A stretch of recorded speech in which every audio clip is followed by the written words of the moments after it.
Welcome to Custom Home Builder Solutions, also known as CHS, a powerful accounting and job costing full suite of features custom designed for custom home builders.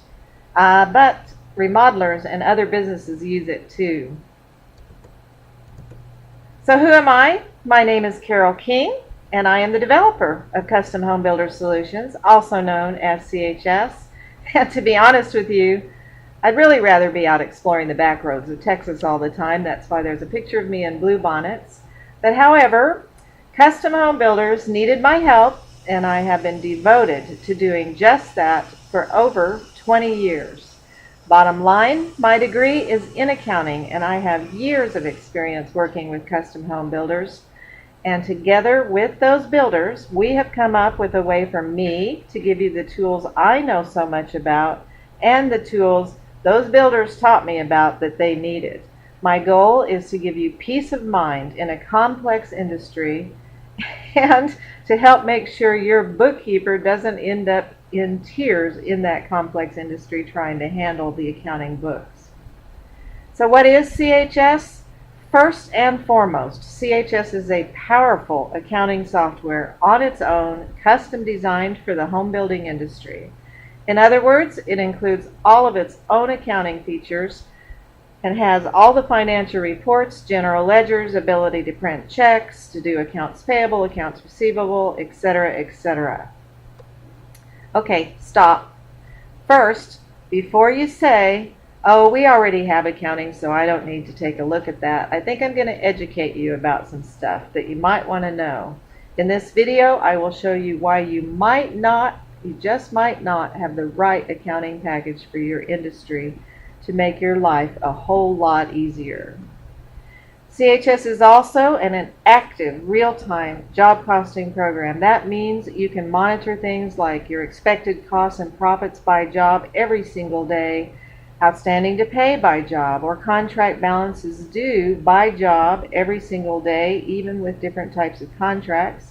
You can also track cash by job, produce financial statements by job, or by departments or divisions, whatever you like to call those, like customs or specs departments, etc., and so much more. In one single software package, CHS not only includes a complete accounting suite of features for the back office and for communication between the field and the back office, it also includes tools for the owner and or project managers to budget or estimate for job costs, create purchase orders, change orders, instantly review variances, approve costs to be paid, produce draw requests, insurance audit reports, and are you bored yet? And so much more. CHS is web-based software that is provided on a monthly subscription basis. All you need is a web browser, and CHS is instantly networked with your team in the office and with your team out in the field without getting all involved in installing software or updates. The pricing for that monthly subscription basis is on our website behind menu links called Price. Bottom line, CHS is very specifically designed for the home builder that wants to be professional, who realizes the high value of accountability for their future existence, for their reputation, and for their peace of mind. So the word accounting, I can't say that word arg like a pirate, but that's what I put there because I know how home builders react to that and wish they could sometimes ignore that. Construction accounting, I'm going to just prove some points about it. It is far more complex than most typical accounting. In fact, it is so different and unique that one of the largest and most complex sections in the IRS tax code pertains solely to the construction industry. To succeed in the custom home building industry, I can promise you, you will end up needing construction savvy accounting tools or people who can do it for you and take lots of hours doing it because they don't have the right software, not only for satisfying the IRS, but also for satisfying or impressing the bankers, investors, sophisticated home buyers, insurance auditors, and all of those people who could maybe make or break your business.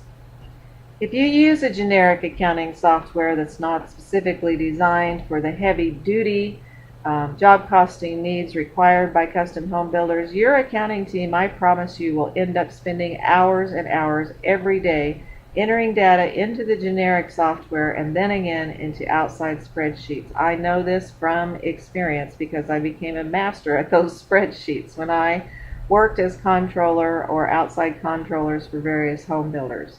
And you will end up paying too much for a CPA to go gather all those job costing things needed to prepare that complex tax return for the construction industry.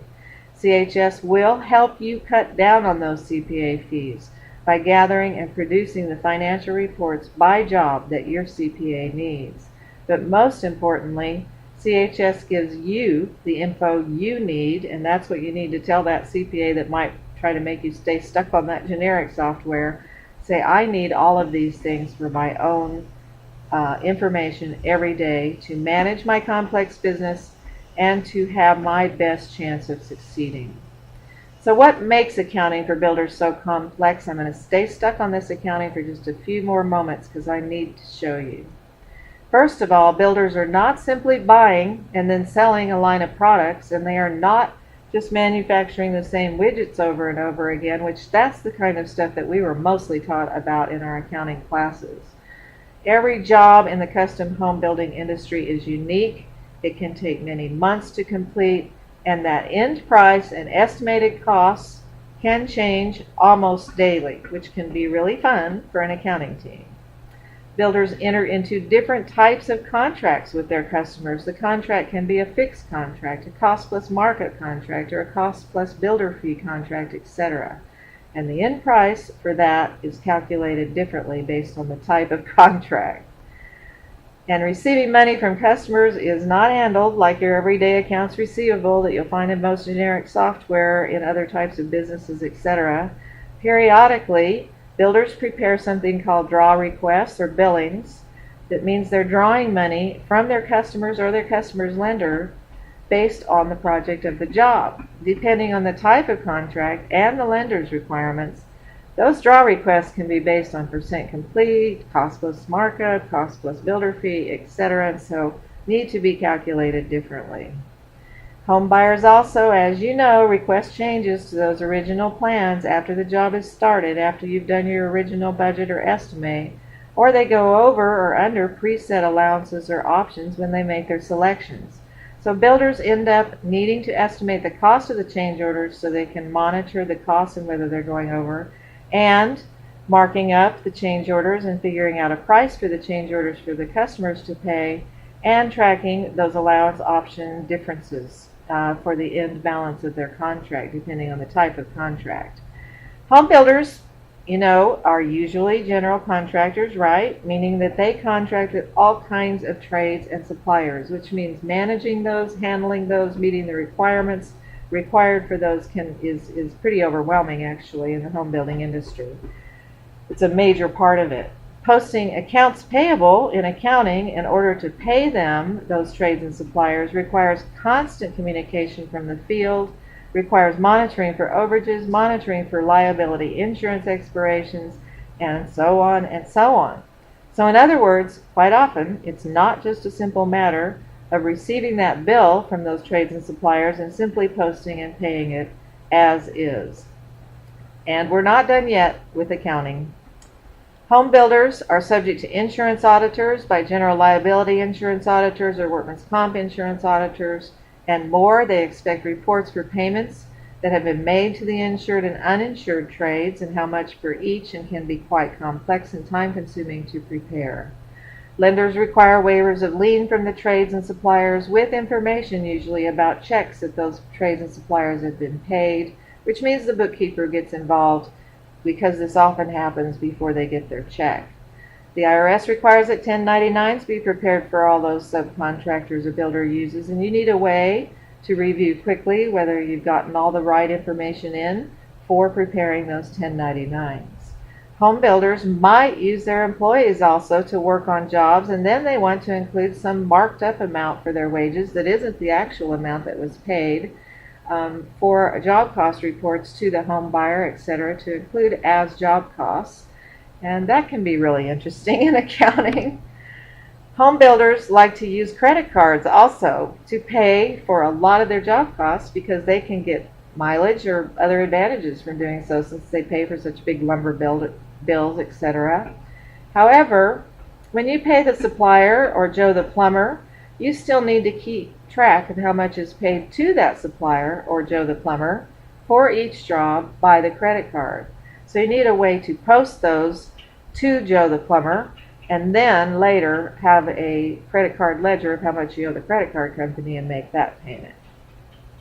Sometimes the home buyer pays a supplier for whatever reason directly for job costs on their job, or some other outside party pays, but the home builder still needs to track all of those job costs and somehow give the home buyer credit for having paid them. There are laws also about keeping monies received separate for each job. It's sort of a trust issue.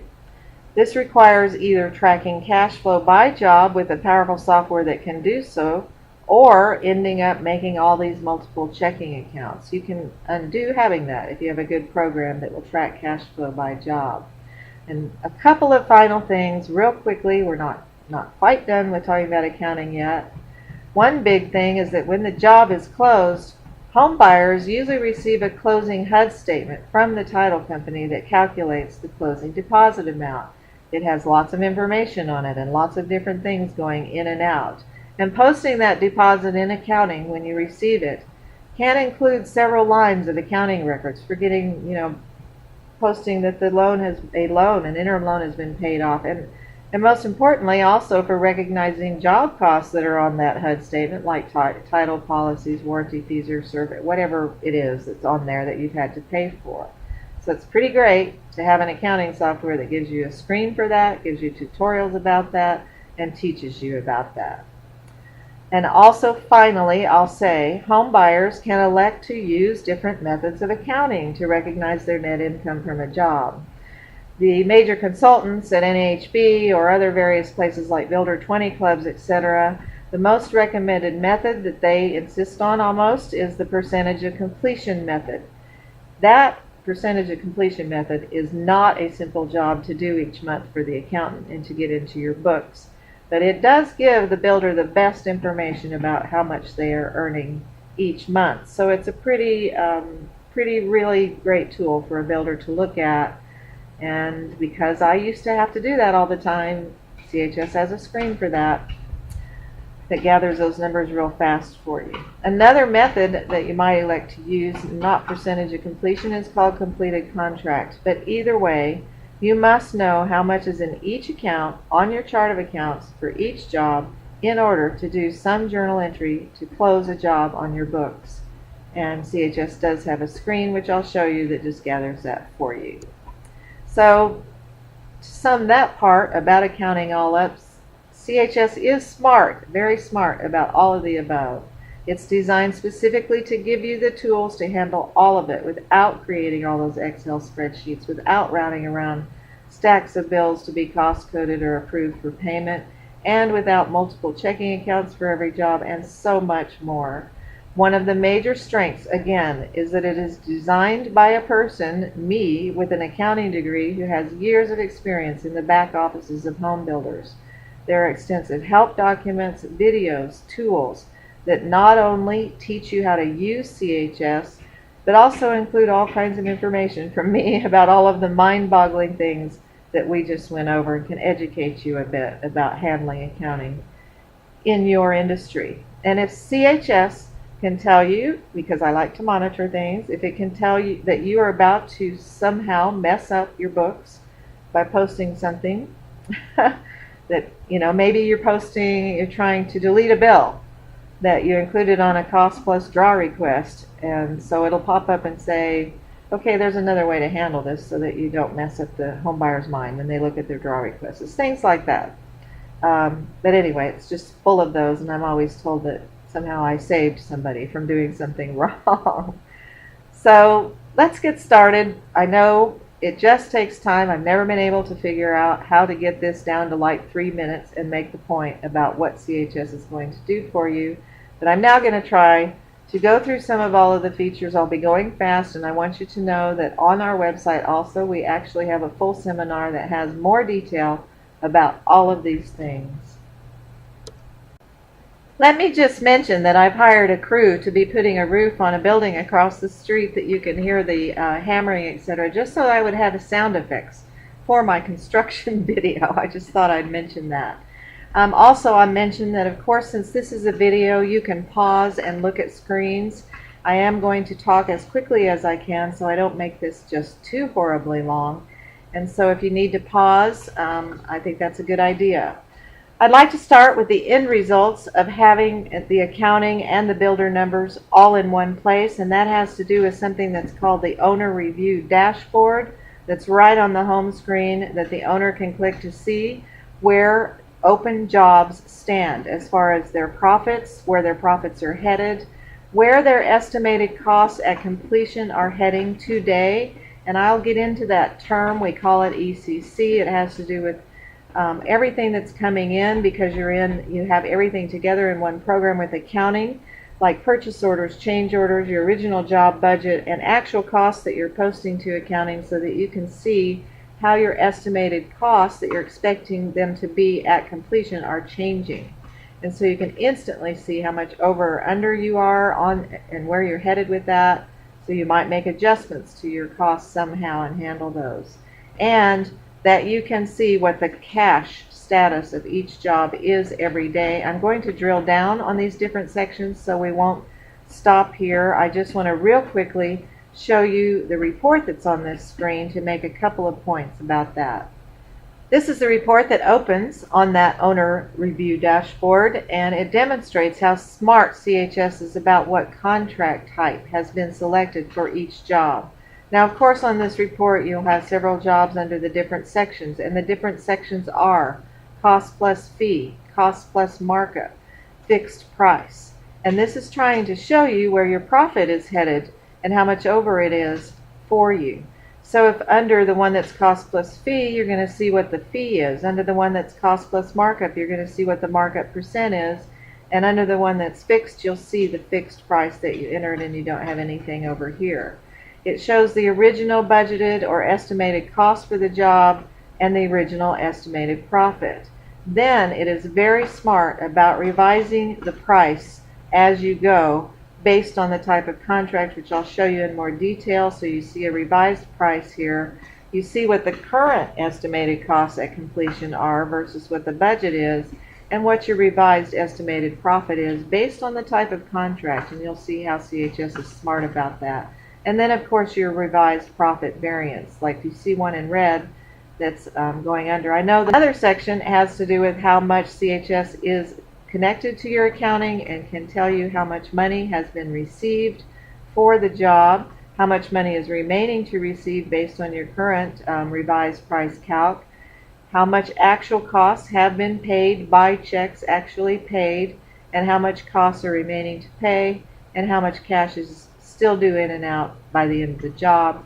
And then over here, real importantly, CHS knows how much cash has come in and gone out for each job, so it can show you the net balance in your accounts of cash for each job, how much you've posted to accounts payable that hasn't been paid yet, and then how much money you have to pay those accounts payable that you might be under, and you might think about doing a draw. So you can pause this if you need.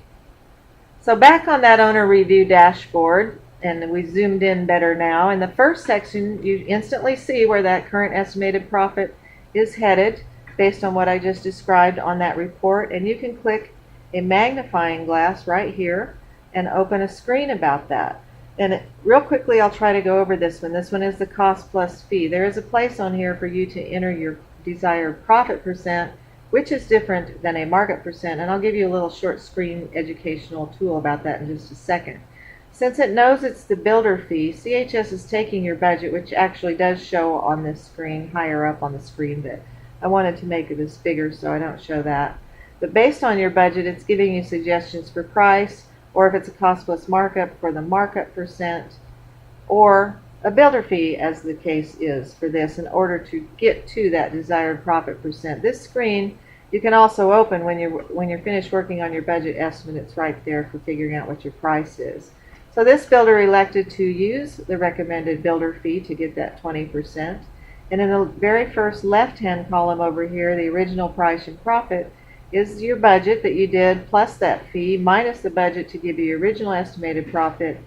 It then tells you your current estimated cost of completion today plus that builder fee, plus, because it's a cost plus builder fee, not cost plus markup, it figures out the amount of fees that you've added to change orders to come up with the customer price. So this is not the total of change orders in this case, it's the amount of the fees, the builder fees that have been added, so it adds that in to get you the revised price. It takes that revised price over here in the third column over, minus the current ECC to come up with your revised profit percent and to show the dollar amount of your profit difference. Let's see a couple more of the others as fast as I can. This one is a cost plus markup. You can see that here, and CHS is suggesting for 20% desired profit percent that you are going to need to mark it up 25%, so that gets typed in here. And all these calculations happen for a cost plus markup. In this case, it's not adding in change order fees or anything else because it's just cost plus, and you get all the money for all costs plus a markup. So it's just taking your current ECC and adding the ECC markup. You'd still do change orders for these to give to the home buyer to show them what's happening, but basically the calculation for the contract price is like this, and you have the same thing happening over here about what the profit difference is. On a fixed contract, CHS was suggesting, based on the budget, this $356,958, the builder decided, to get 20%, the builder decided to round that up to $360, so it's a matter of the fixed price minus the job budget to get your original profit percent. And then on a fixed contract, it shows you the price of the change orders for this job, not the costs or the fees in between. It's the price to the customers, the full price, and any allowance or options where they went over under their selections that you may have agreed on in your contract to come up with the revised price, does the same thing, takes away the current ECC, comes up with where it thinks your profit is heading, and gives you the number, and this one is showing you might be heading under. And here's a tip. On the screen there's a question mark button that we were just on, figuring the price that will open this screen. I'm going to let you pause this and read it, but it's a tip that's on screen about what the difference is between a gross profit percent and a markup percent, and I think it might make sense to you.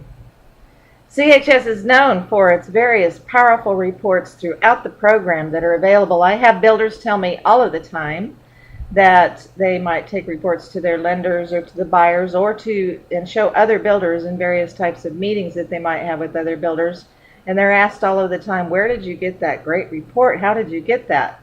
But anyway, back on the Owner Review Center screen, you'll see here little briefcase icons for each job, and you'll see those when you see lists of jobs in other places in the program, so that you can open a screen that is an expanding menu of reports just for that job. And you can see that we have a lot of expanding menu options here because there's so many things, like I said, going in the complex world of home builders. So you can get reports of budgets, etc. We're going to see some of those later. Allowances, we'll see some of that. Change orders, purchase orders, lists of purchase orders, actual job cost reports from your accounting. Vendors to use or used are really handy. Vendors to use, you'll get a report of vendors that you've issued purchase orders to. That's the to use, and their names and addresses, etc. And then the used is lists of vendors and what you've actually posted as paid for them with their names and addresses, and the amount paid or without the amount paid, just a list of the vendors used on the job. We're going to go over the estimated cost at completion and cost variance reports a bit here in a little bit. These are contract profit, revenues, outstanding costs to pay, accounting ledgers by the job, payables and vendor ledgers, and payroll ledgers by job, deposits that you've received, and then the financials like income statements, trial balances, etc., just for that job, because CHS is powerful with its accounting and being able to do things by job.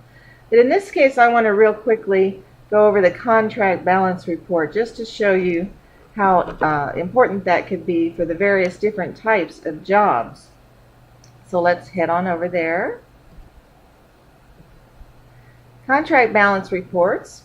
The first one here. Again, we can tell the type of job. This one is cost plus fee. It's doing the estimated cost at completion and then adding the builder fee, plus those change order fees we saw, the current revised price. But the important thing about this report is that it shows you the total monies or revenues that you've received on the job and comes up with a contract balance due, and it lists those revenues, and we'll go over some more about those revenues and job revenue reports soon. The next one is for the cost plus markup, like we saw on the other screen. Estimated cost at completion, the markup percent, how much is the markup expected now for the cost plus markup, less revenues, and the contract balance for that one. And the fixed job that we were looking at, the original price plus the total of change order prices plus any allowances over under for a revised price minus the revenues. I just wanted you to be aware of that.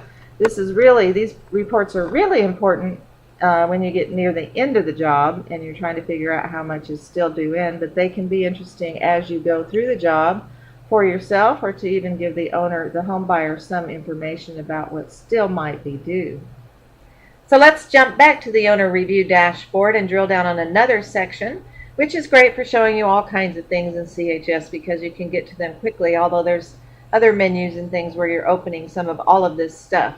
This section is the estimated cost at completion. It's your current estimated cost that you're expecting the job to be at when it closes based on various things happening to the job and posted in your program. So CHS instantly brings this data together from your job budgets, from your change orders, comes up with the total budget because you're estimating the cost of change orders when you do them and then setting a price for the customers. And this is the estimated cost.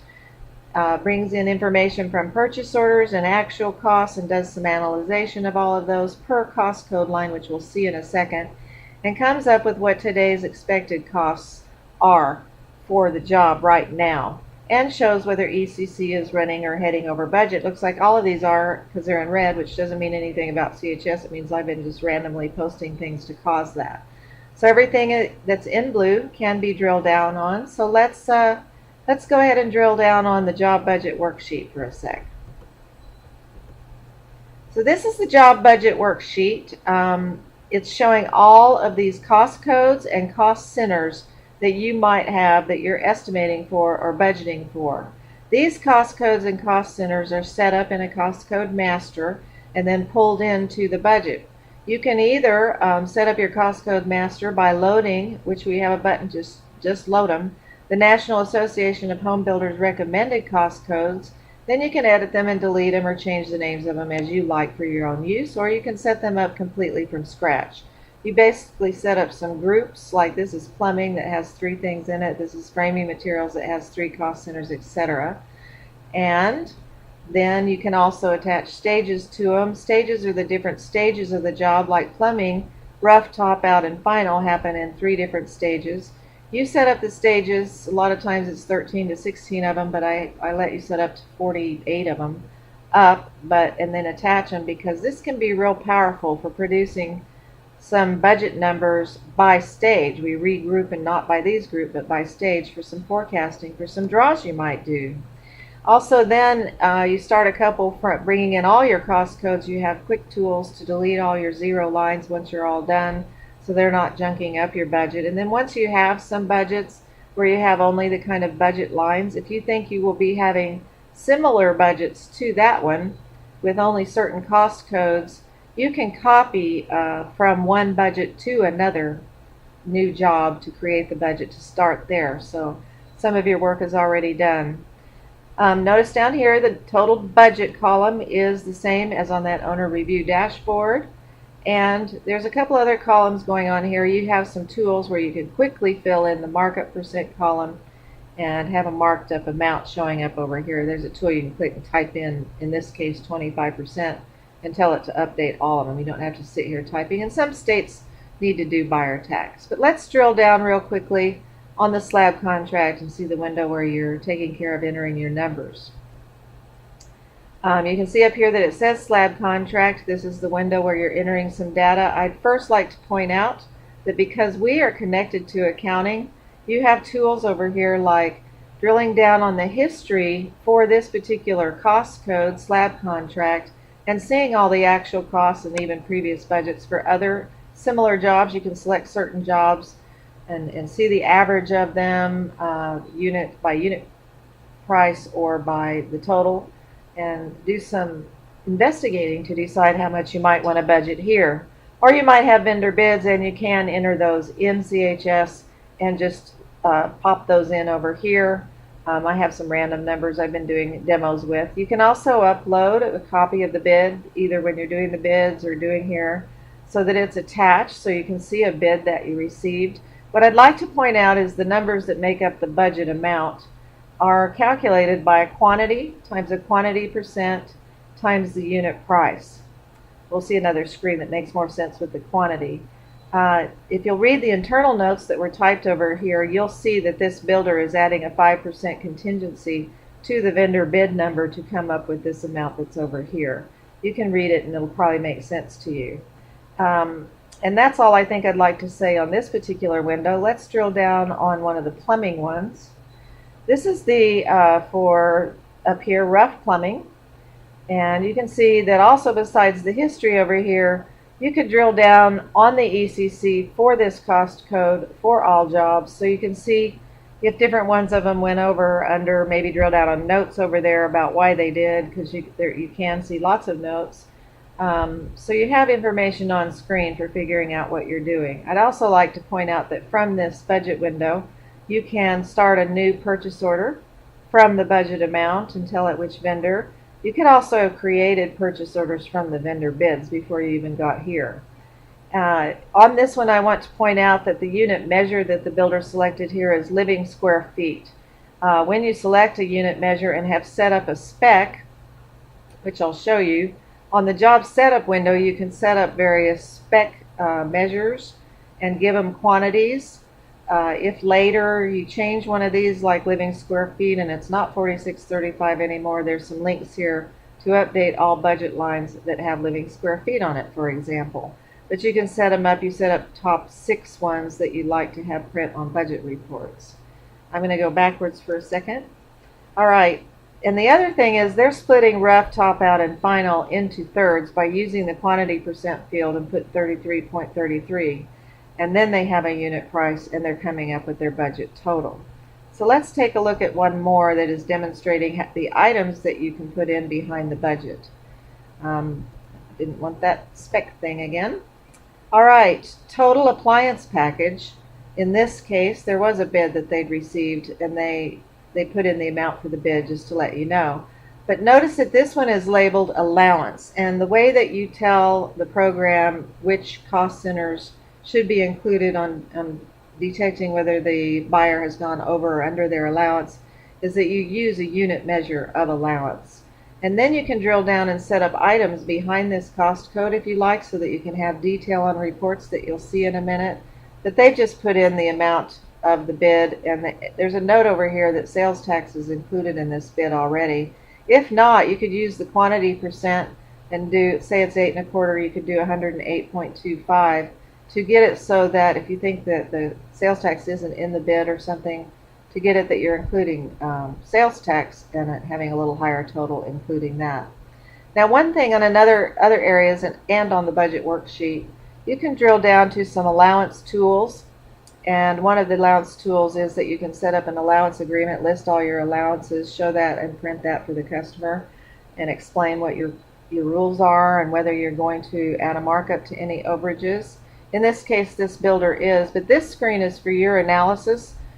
These are the cost centers that got allowance as a measure, and so they're listing it here. And then it uses the estimated cost at completion to compare it to the budget, and says that here's the difference, applies the markup, and here's the amount. And this is the screen where when I showed you on the contract balance reports or the price thing about how it's saying plus or minus allowance, this is how it's being calculated. CHS is doing this. Once you're near the end of the job and you're really wanting to figure out the final number on those, you can go and update and check mark all your actual costs as being done, so that actually your estimated cost at completion equals the actual cost. And so what what comes in here is the actual difference between actual. This can do some forecasting because maybe there's POs issued that you haven't posted actual costs for or whatever, and just tell you where you're at headed on the allowance adjustment over or under. So that's what I wanted to say about that. Let's look at a couple, after you've done your whole budget, a couple of reports for a job budget. First, I'd like to say that you can set up report styles yourself and select the style so that it says what you want it to say. It might say construction budget, or it might say proposal, or whatever. And this header area here is set up by you. It goes with the style that you select. In this case, we've opened a budget report that shows both the budget and the marked up amount, just because we want to see everything, and we're looking at both the internal notes in gray and then in white. Let's zero in on that slab contract and you can see that closer. There's that 105%, the internal notes, the buyer notes. So this whole report is showing you sort of everything about the budget.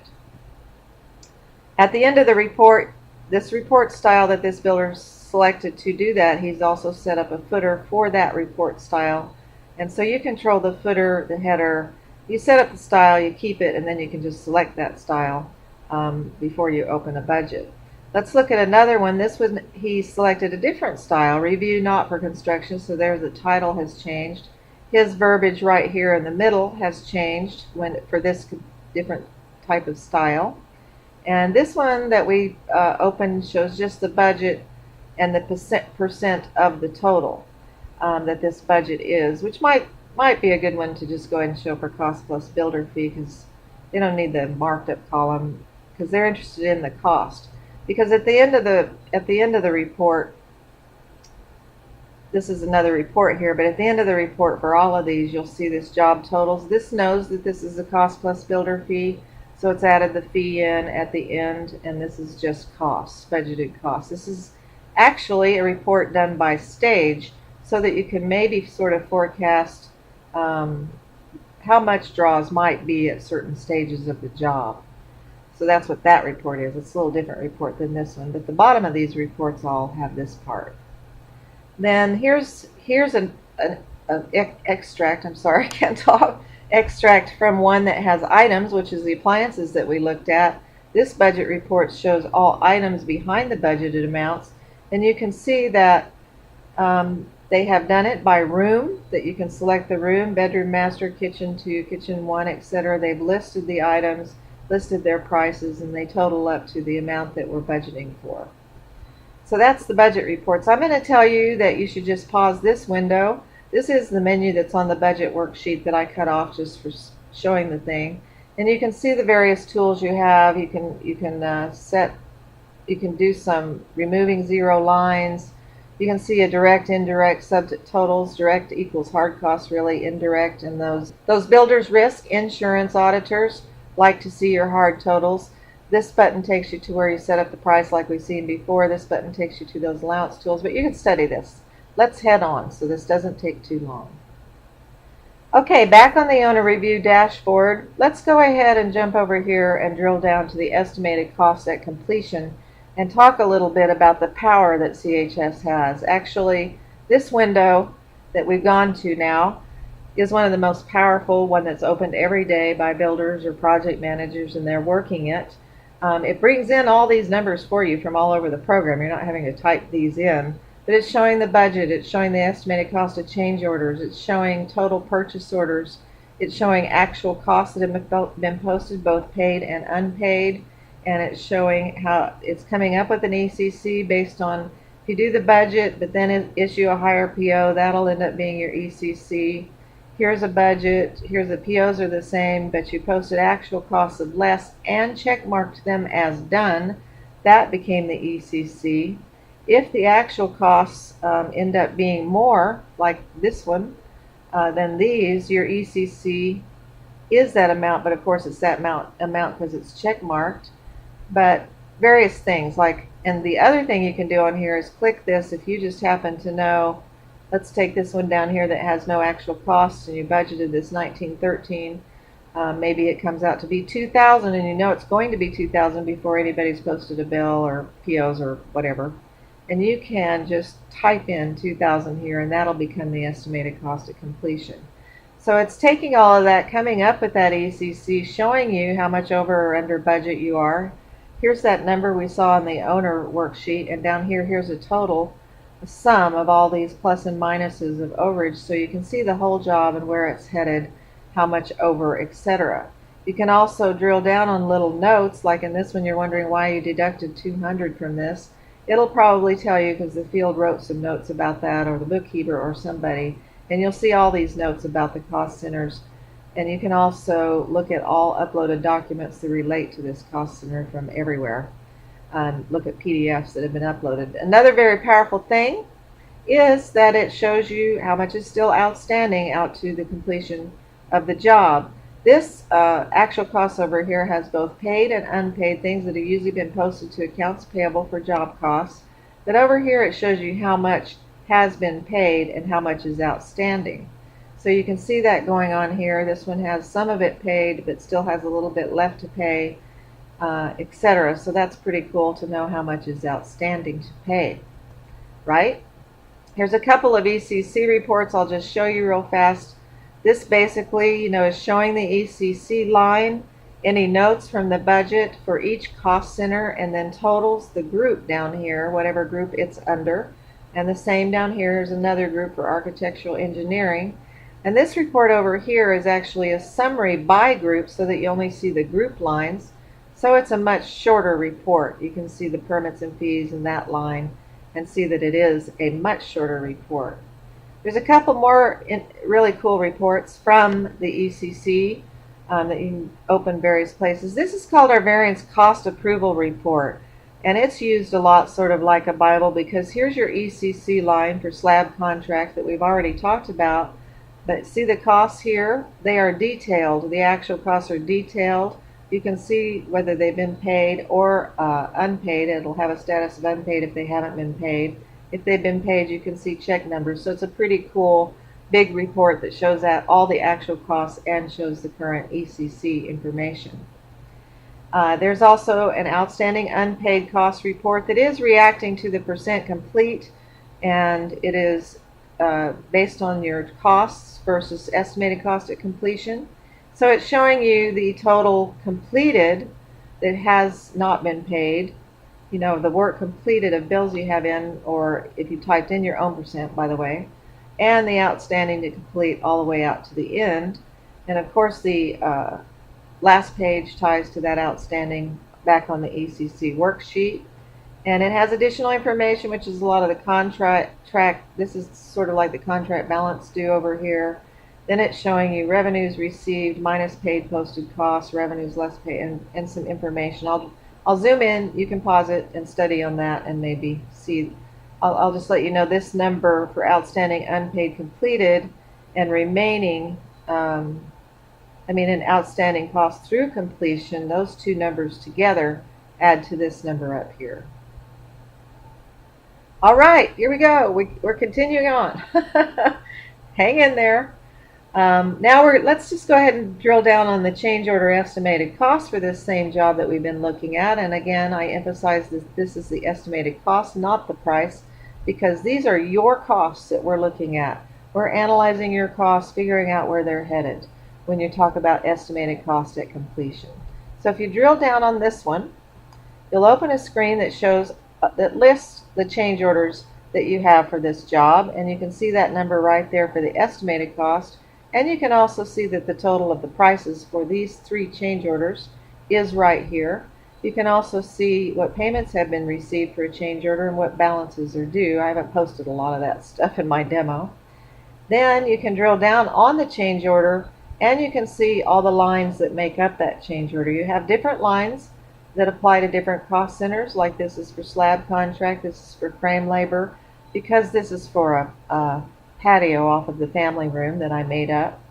And you can see the estimated cost for that change order, and you can see that you can decide to mark it up to get the price. You can type in a flat fee to get the price, and all that happens by drilling down with the pencil edit icon. So this is the list of the lines. It's where you add or edit them, review purchase orders you might have sent out for them, etc. So let's take a quick glance at one change order printout that you could send to the customer, and this is just one. You have various selections.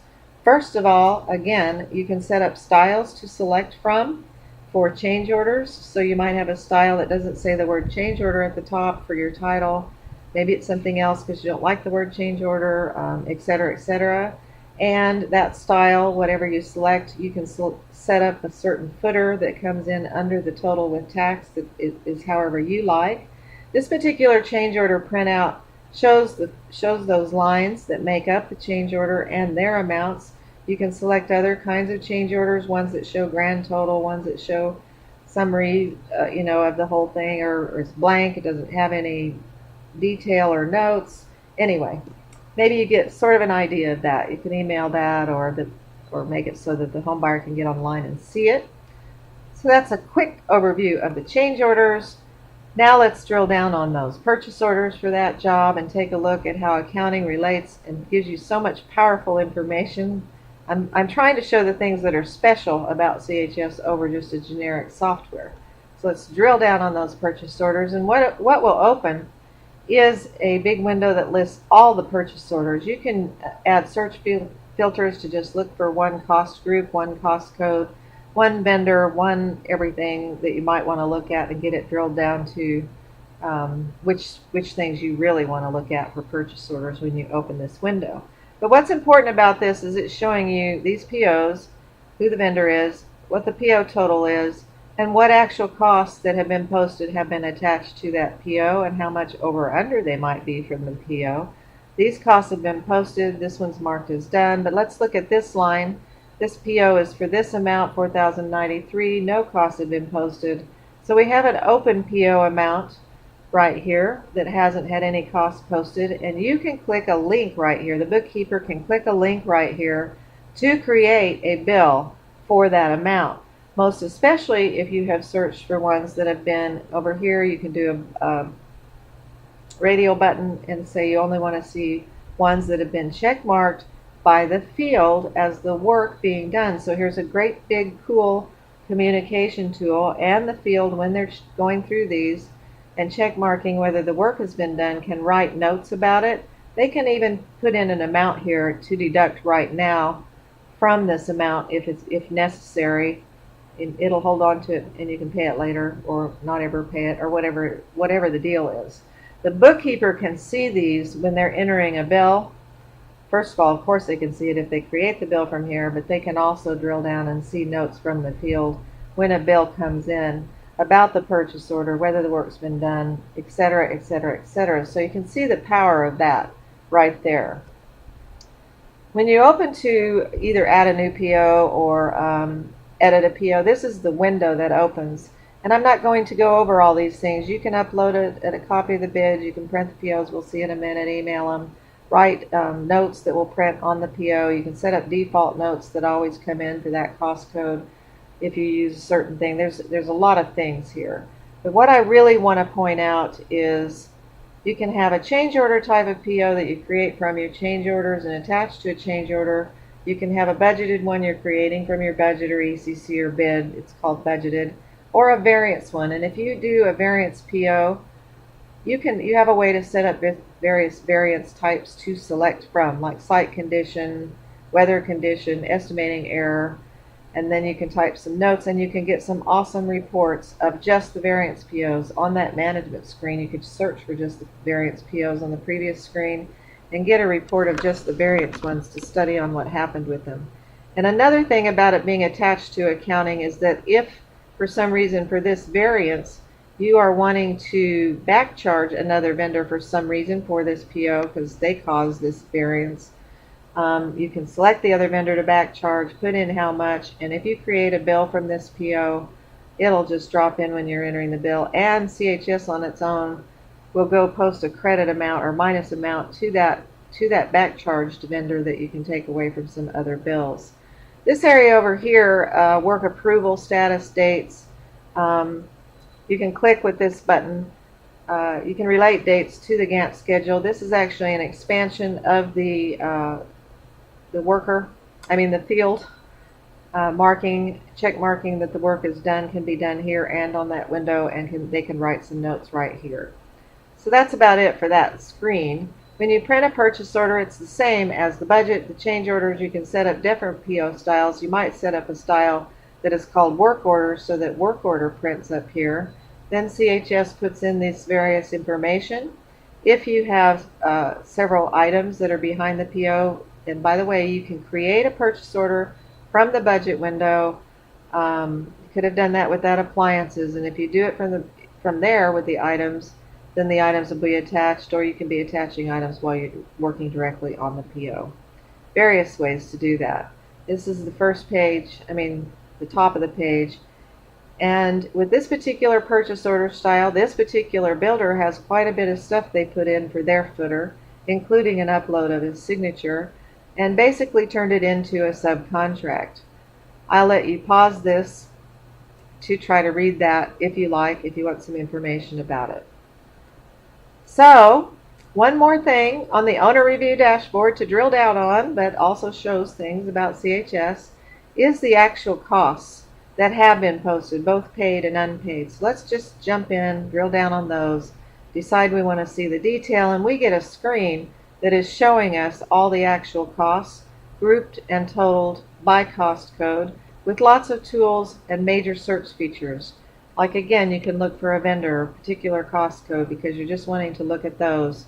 If it's a field person that clicks this and they click the edit button and they don't have accounting permissions, the field person can change the cost code if they detect it's been posted to the wrong cost code and do a little bit of changing the purchase order maybe. Also over here is cost plus draw column showing which of these have already been included on a draw, and we're going to look at a draw in just a second. Actually, they can drill down on the ECC, which is actually showing the variance, etc., which brings up that variance cost approval report, if you remember, and shows the detail of other actual costs that have been posted here for that cost code and the ECC. They can also click to see the PO, and there's paperclip icons over here, which means the bookkeeper has attached a bill. There's also darkened in comment bubbles. You'll see something about that in a second, where you can tell somebody's been making some comments about this, maybe the bookkeeper trying to show you something about that particular line. So from there you can do, I'll let you pause this, there's all sorts of reports you can do of these actual cost reports based on things you're looking for. But the basic actual job cost report is this one. It's just listing that same stuff grouped by the groups and then by the cost codes. I'll zoom in for just a second. At the end of the report, of course, is the total of the actual cost, but these reports will be based on filters, like if you only looked for one particular vendor or one particular cost code or just paid ones or whatever, the report will just be showing what you filtered for. We just filtered for the job. There's also a group summary of those actual costs with percents, or a group summary, not a group summary, but a cost code summary. So you're not seeing the detail of the bills, you're just seeing how much for each cost code. And so back to the owner review dashboard one more time to show you a very powerful feature about how CHS can track cash by job, simply because it is hooked into accounting, and so it can gather all the data about how much has come in and out for that job. It can also show you all the open payables that have been posted for that job, that have been posted as bills due and haven't been paid yet, and show you the job cash available. So this here is the net of monies in and monies out. And if you click a magnifying glass here, you can go down to this area. It will open a window that is actually showing you how much is in and out in each bank account, and how much you posted with a credit card, that you paid with a credit card, and which credit cards for that job. Of course, all this is underlined in blue. You can drill down on the deposits detail. You can drill down on the payables detail, and this would be paid amounts, of course, because it's affecting cash, and payroll detail, etc. Just wanted to make that point. But if you look at this, you might think to yourself, well, we better take a draw for this because we don't have enough to pay the payables. So let's just jump right over to that draw section real quick. So this is actually the end result of preparing a cost plus builder fee draw request. This is the report that ends up happening when you do it. When you click and select a job and then you click to create the draw request, you'll first of all see previous draws, but then when you open, the first thing that happens when you open it is you will see a list of all costs that have not been attached to a job yet but have been posted. They're all check marked to include on the draw, but you can uncheck any that you don't want to include on the draw. Then you continue onwards. In this case, cost plus builder fee, a window will open that will give you a suggested amount of the builder fee based on the percent complete, or you can type in your own, and then you move on and you print a draw request like that. It's about as fast as I just said it in some ways, unless you pause to put in and out various costs that you want to include on the draw. That's way different than taking weeks to try to figure, or a week or several days to try to figure out your billing and what you billed for and what you haven't billed for, that kind of thing. So I'll zoom in a little bit and show you that it's showing you the budget plus change orders and revised budget you've seen before. Oh, by the way, the verbiage that's in this box here is set up by you, not by CHS. You can make whatever verbiage you want at the top of the draw request. Then it's showing costs to date, all the costs, including ones drawn and not drawn. Then it's showing the amount of prior draws, and it's showing the amount for this draw. And if you go all the way over to the end of the report and go to the bottom of the report, you'll see it totaling that stuff. Then you'll see it showing how much builder fee has been previously drawn on prior draws, what the total builder fee is down here, and what you're drawing this time, and then the grand total of all that is the amount that shows at the top of the draw request. Once you have posted, once you decide to say, yes, I'm posting this draw, it'll show up in a list of draws that you've done. You can drill down on the actual cost detail. Remember those actual cost detail reports, but only for ones that are marked with the draw number of 3. If you have uploaded copies of the bills as PDFs, etc., you can drill down and see those. You can even stitch those together if you need to do it, since this is a cost plus job. You can email or view the draw request again after you've posted it. And you can check mark when you receive the money. You can just put a check mark here. And people that are approving bills to pay, that I'll show you in a minute, from the field or the boss or whatever, they can see whether the money has been received or not, because they'll see a draw number like 3 on it, and the 3 might, in this case, would be red because it's not check marked, but if it had a 2 on it, it would be green. The number 2 would be green, and that lets you tell whether you've received the draw for that or not. There are other draw requests, one's for cost plus markup, one's for fixed contract where you do percent completes, but CHS will show you on your worksheet where you're doing that how much costs have come in, and try to help you calculate a percent complete. Just drop it in a percent complete based on that, or you can type in your own percent completes and produce it. I'm not going to go into all those because we just can't take all day on this. So that's a draw request, pretty quick, gathering the cost because you're connected to accounting.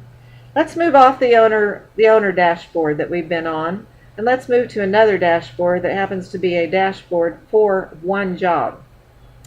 When you open this dashboard, you will of course select the job. You'll see who has permissions to work on the job, and then this is a menu of places you can go, like the budget, the estimated cost of completion, places we've been already, the allowances, purchase orders, change orders, drill down on. But the thing I'm interested in showing you right now actually is how people from the field can open the unpaid posted job costs just for this job if they have permission to this job, and approve the posted unpaid job costs, and so that the bookkeeper that will be selecting cost to post can see the approval. So this is the window that opens. It's a list of actual job cost bills that have not been paid yet. There are 2 check boxes for each record. You can use these how you like, but most builders have the project manager use the OK1 checkbox, and then the big boss use the OK2 checkbox. The project manager can drill down on the ECC to study variances for the cost code. In fact, they get that variance cost approval report for the cost code that's been used here. By the way, if you hover over it, you'll see the name of the cost code. They can also draw down on POs versus cost, see what's happening there, that PO's management cost window. And like I said, you can see over here whether this bill has been included in a draw. I actually made this screenshot before I did that draw request. So they're all showing 99, which means they have not been included on a draw.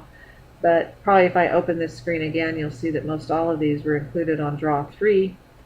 So that you can also click on it to drill down to what the costs are for that draw.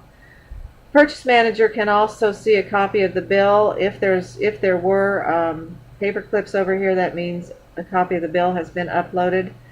I don't have any on this one because this is a demo again. So you know what? Just stop routing around all those stacks of bills. The project manager, while they're here, could click a pencil edit icon if they notice that the cost code that was used is wrong and change the cost code if needed. So let's continue on. I want to show you the screen that a bookkeeper, somebody with accounting permission, can open that has all of the bills that have been posted that are not paid yet for overhead bills. Other jobs are going on over here. You can use search features to just look for ones for one job, to look for ones that have just been okayed, to look, various things for one vendor, etc. You can select groups to pay, and here's the to pay column.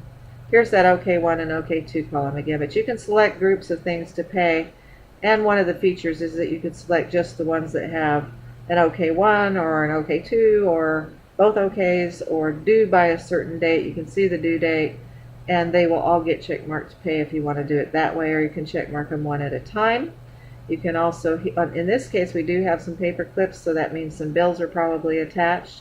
You can also see where there's pinned notes from the bookkeeper. In this case, if I drill down on it, the bookkeeper has written Austin Air General Liability and Workers' Comp has expired, so I have deducted liability insurance, and I think maybe she also deducted Workers' Comp here where you can't see. So you can see how much can be seen. Once you check mark what you want to pay, you click the Print Checks button. And print checks, since this is an accounting program, yes it does print checks. Let's move on.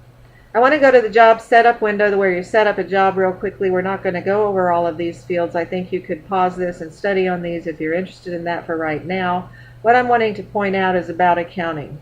When you set up a job, you can tell it which department you want your accounting records to post to when you select that job, to post a bill or to post a deposit from the job, that kind of thing for accounting. But the main thing I wanted to point out here is this job cost GL. And by GL, that means a general ledger account on your chart of accounts. So you select that here, and because this happens to be a custom home you're building, it's in progress, and that particular 1430 is on the NAHB chart of accounts, which you can load and tweak as you like or set up your own chart of accounts. But anyway, that's for work in progress there, so that means when somebody goes to enter a bill, accounts payable bill, the job, this GL will drop in so that that person entering the bills doesn't have to think about it so much. It'll drop in based on the job. If you click the Help button, the little pencil edit icon, you will actually see some information about all of that, and that type of stuff is all over the screen here. I'd also like to point out over here that you can select a buyer if the job is sold. You can set up the buyer, view the buyer's phone numbers, this and that. And if you select a buyer and you're entering a deposit, when you select the buyer, when you select the payer, that's the buyer that's going to pay you the deposit maybe, the job code will drop in because it's connected to the job. Real quickly over to the vendor setup window, which you could pause and study and see the various things for vendor setup here. I'm wanting to go over the fact that general liability insurance, you can check mark whether that's required and what the expiration date is. Since this is April and their liability expired in March, when we go to post a bill, we'll get a pop-up that asks us if we want to deduct general liability insurance because it's expired. I'll show you a little bit of that in a second. But also on this window is the same thing where you can select a general ledger account number to be the default for this one since it's a subcontractor. They've made it be the default for work in progress. When you open to do a new bill and that defaults in, that general ledger account number, you can change it while you're there too. You can also tell it which department. This is more meaningful for vendors that are like maybe the phone company, so that your GL account number might be telephone expense on your income statement, not work in progress thing, and your department might be OH. And you can also select the default cost code that you'd like to drop in this case I think this is roofing turnkey, so that it drops in when you start a bill, which can be changed when you're doing the bill, but it's just a convenient drop-in thing. Also note that this vendor is marked to receive 1099s because miscellaneous was selected and not none. There's also features here to help when you start a new bill that will, if you fill some things in here, will help sort of set a due date when you're entering a new bill automatically. Also, if you click the question mark button again by that general ledger number, you'll see some help. Let's go over to the window where you are posting those accounts payable bills. And yes, it does look a little different probably than most of your generic accounting software because we are a heavy-duty job costing and all kinds of things program, and we want you to enter information that you'll be using all over the place just one time. So this screen is designed to have all of that information on it. Now, we decided to create this bill from a PO, so when we opened this window, actually all of these fields were filled in. The amount from the PO came in, the cost code that was used on the PO, the job on the PO. Cost codes have cost types attached to them, which are important for insurance audit reports. The cost type could be, if it was like frame materials, it would be materials, or frame labor might be labor, or it might be turnkey like a lot of roofing companies do. We also, over on that vendor setup window, we could set up a default description that drops in for that vendor. The default cost, the default GL number for the job dropped in for you. I guess you would have to enter the invoice number, that's right. And the fact that this bill should be included on a miscellaneous 1099 dropped in because of the vendor. Markup percent is here. It's dropped in by the program as soon as you have a cost code and a job on here based on what the markup is on the budget line for that. But for some reason you're wanting to mark it up a little more or less for a cost plus draw, you can take care of that right here, because then over there in cost plus draw you open a list of all these. One thing I'd really like to point out is that when this window opened, it did tell us that Clayton's insurance had expired and asked if we wanted to deduct insurance. So these fields opened up when I clicked yes, I want to deduct insurance from them because it's expired. You select a GL number, which might be something on your income statement that's right under your general liability expense. You might set up an account right under that that's called general liability deducted from vendors, etc. But however you like to do that, it's going to post a credit over there to that. So that's kind of sitting there until you pay your big general liability insurance.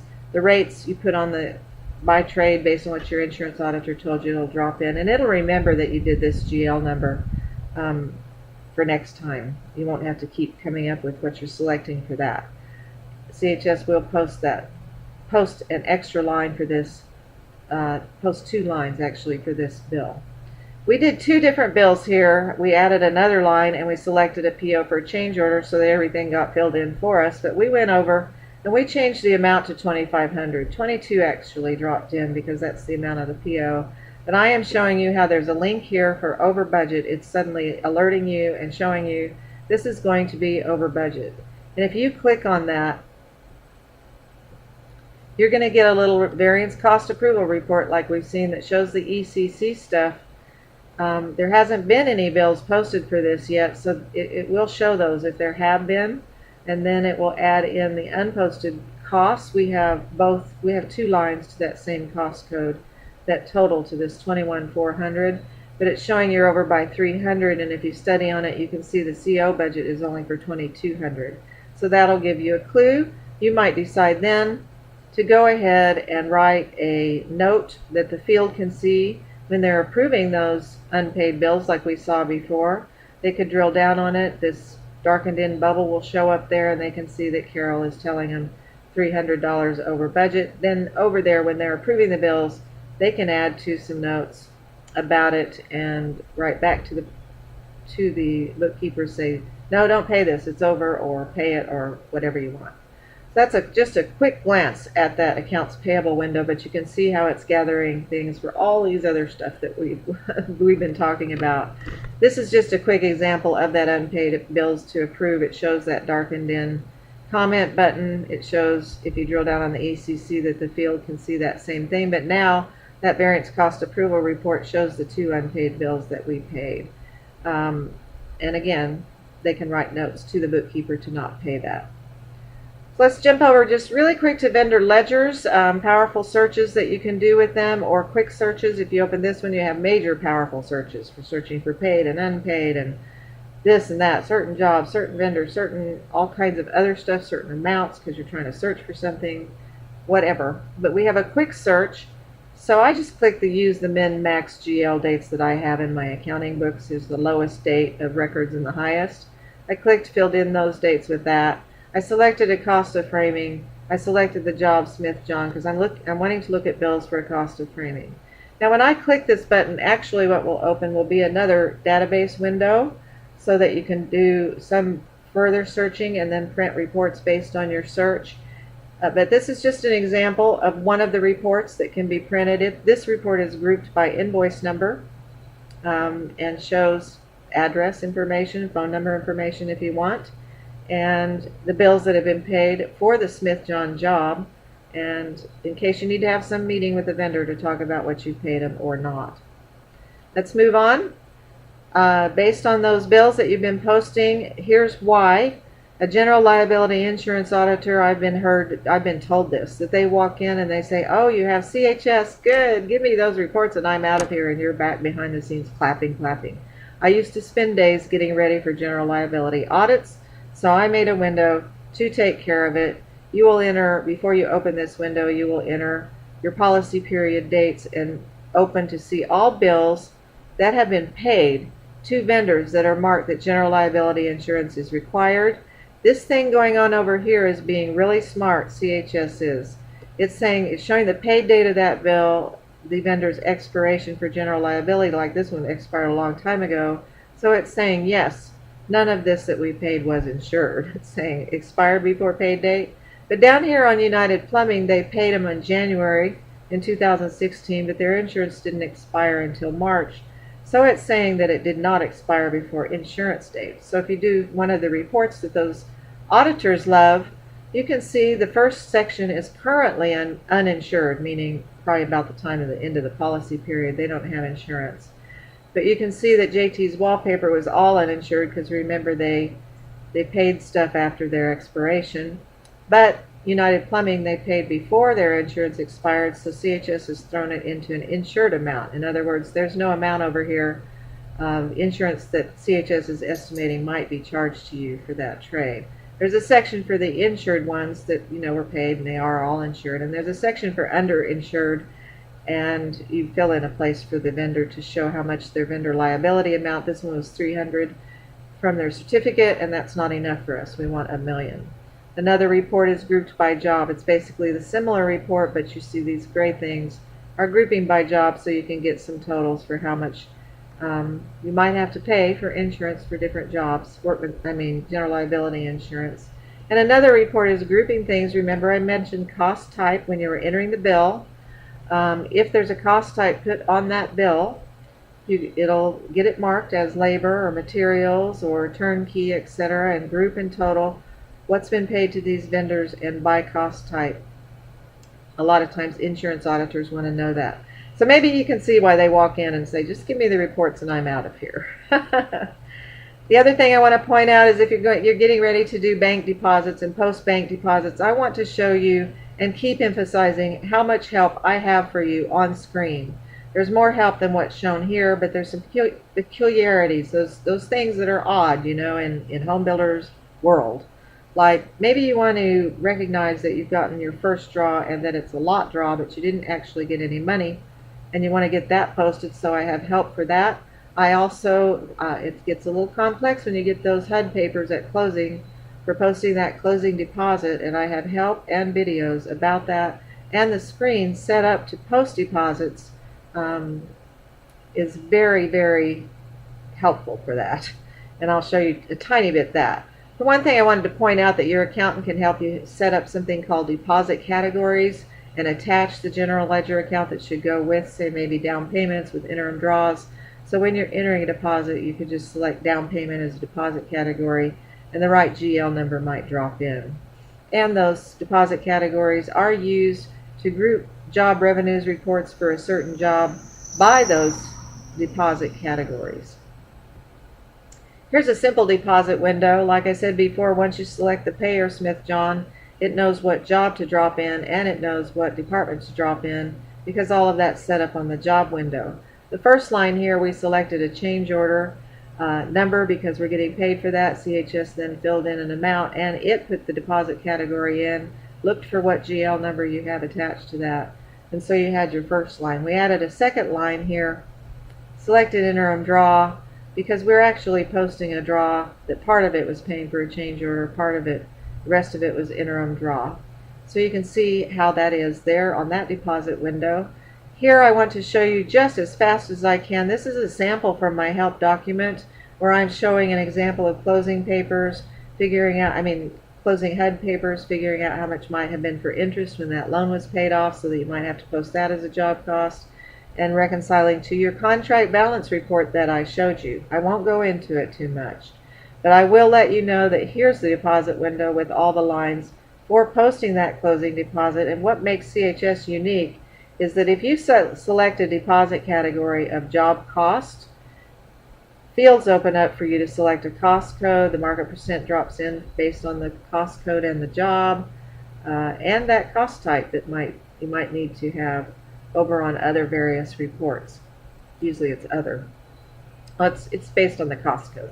Anyway, these amounts are being deducted from all the amounts you're posting for the sales price and this and that. There's a whole bunch more detail about how you're handling all of this and posting interest expense, all kinds of things in our tutorials. I just wanted to point that out to you. And speaking of job closings, here's another unique thing.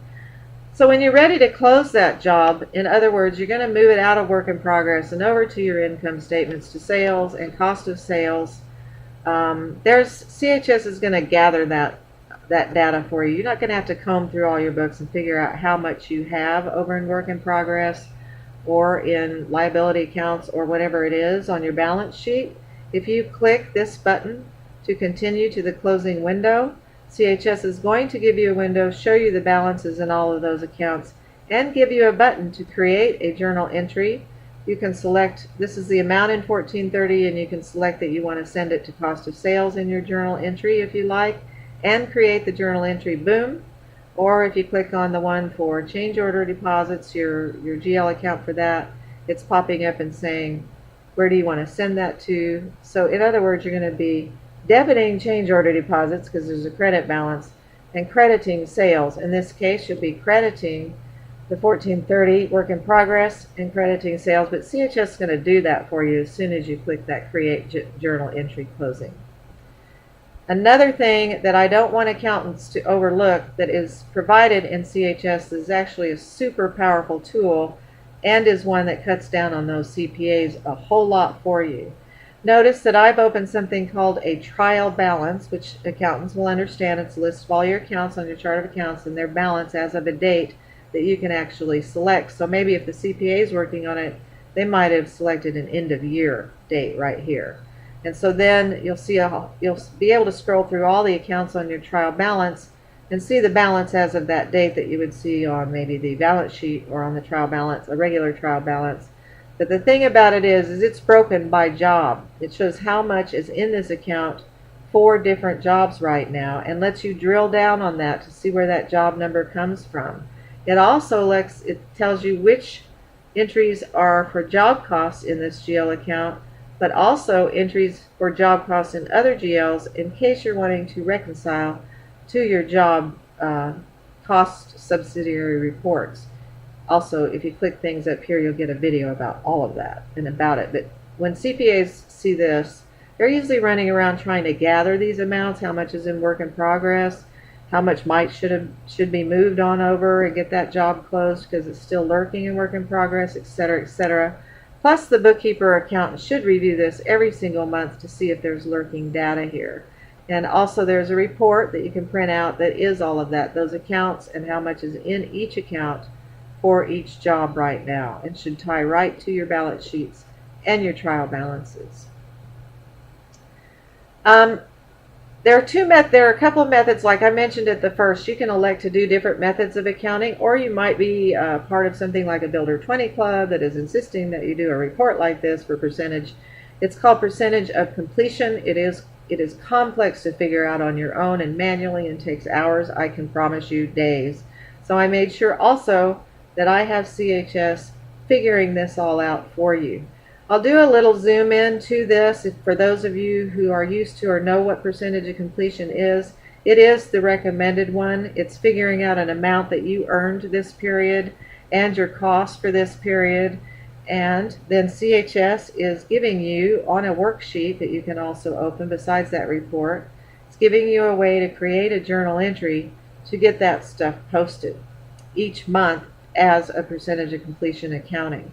I can't tell you how long it normally takes to gather these numbers, and even if you feel a little lost right here, I just want you to know that if you hear about this from all these consultants that tell you should be on percentage of completion, I want you to trust that CHS is going to gather those numbers for you so that you don't have to do too much about it. Now, the accountant at the end of each month, usually these are being recognized for a 1 month period. I did a year just because I wanted to make sure that numbers came in, but usually it's every month, and you're setting up some accounts that you're going to use to make a journal entry to post the percentage of completion, and the next window shows you the journal entry that you're going to post. CHS will also remember these accounts that you have set up. I recommend that you go ahead and keep on your balance sheet something called job income recognized, that you don't take this out of the particular accounts where your deposits have been posted to. It's called a contra account to show how much you've sent over and recognized on your income statement. And remember, we were using 1430 for direct construction costs, work in progress. I end up suggesting an account that's right after that that's called cost of sales recognized, which means this much has been sent to the income statement already, but you can still see the total in 1430. They're right next to each other. One's just contra to it. I'm not going to say much more. I can't say much more right now. If you're curious about it, there's all kinds of videos or things that I have that are real detailed about it. Also, like I mentioned at the first of the video, quite often builders want to charge wages that they're paying to employees to job costs, but they want that to be at a higher amount than what they actually paid. So if you pause this, study this window, I want you to know that when you start a new payroll entry, you've already set up a lot of all of these defaults for the employee. So if you select a job here, these fields are going to show up. It's going to drop in the default markup percent for that employee. It's going to drop in the default GL account you want that employee's job cost wage stuff to be posted to. And then in accounting, since this is a whole additional entry besides what's being posted for real wages to this GL account for wages, we're going to post an amount to 1430, and then we need a credit account to post it to, which I suggest is something that's called wages applied to job costs, which would be a credit on your income statement. And then those total amounts will end up coming back in through your income statement when you close the job. Anyway, I just want you to know those tools are there, and there's also major videos about that. Another unique thing about CHS. And of course, remember that CHS is an accounting program, so of course it has financial statements and reports. This is the accounting section on the main menu of CHS, and I'm clicking the financial statements button. You can see that there's a button to click to do balance sheets, trial balances, income statements, comparison financial statements, and more here. Let's do, just show you, if you can glance at this, I'll probably try to zoom in a little bit. Here's a balance sheet for the whole company. Here's a trial balance for one job, which is really cool that CHS can do that so fast. Then show a little trial balance just for one job. Here's a period trial balance. In other words, you select a beginning and ending date. You get the balance forward, you get period changes, and then you get an ending balance of your trial balance. Here's an income statement that is compared to a financial budget, and in CHS you can set up a financial budget that has 12 columns for every month. You could say telephone expense is going to be this much, this much, this much. You're budgeting for that financial budget type things. There's great tools to drill down in your general ledgers, etc., to kind of decide how much per month you've been paying so that you can get that financial budget set up. And then you have a report here that's showing the profit and loss financial budget comparison to your actual income statement. Also, you can do a comparative income statement. In other words, last year compared to this year, or last quarter last year compared to this quarter this year. But you see period 1 is the year 2015 and period 2 is the year 2016. So it's an income statement that is showing the amounts for both those periods and the difference between those two. There's all kinds of general ledger searches and reports. Again, here's a place where you can do a quick, enter some quick information, open your accounting database for your general ledgers, or open a massive ones for all kinds of searching for all of your accounting records is what this is going to show. That on the database that you open, you have ways to search and then print general ledgers based on the searches that you've done. This is a very basic general ledger going account number by account number and then by date of all the entries that have been entered. This is a general ledger, very handy for that financial budget when you're figuring out your financial budget for next year.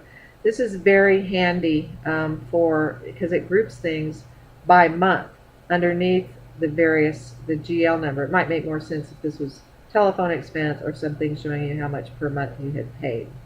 So that's just a couple of those general ledger reports. I'm sure you're very tired and want me to quit talking, but I hope I've made the point about what makes CHS so special compared to other generic things. And there's other things. I did a and what else, and so here's a little list you can pause and look at to look for other things you might be thinking. Those are just more things that make it special type things. And I want you to know that when you sign up for CHS, one of the first screens you'll be going to is one that is called CHS Setup Steps. It's showing who should maybe be doing what. When you click on these links, you'll have full help videos about how to get this accomplished, and gives you information how to help you get your balance forward numbers in from some other set of books, how to post those, and how you handle those. I'm very good at telling you all about that. As you can tell, I probably talk too much here. So anyway, if you'd like to see more detail about all of the features I've just touched on, use the Learn More button on our website at chssoftware.com to attend a free video seminar.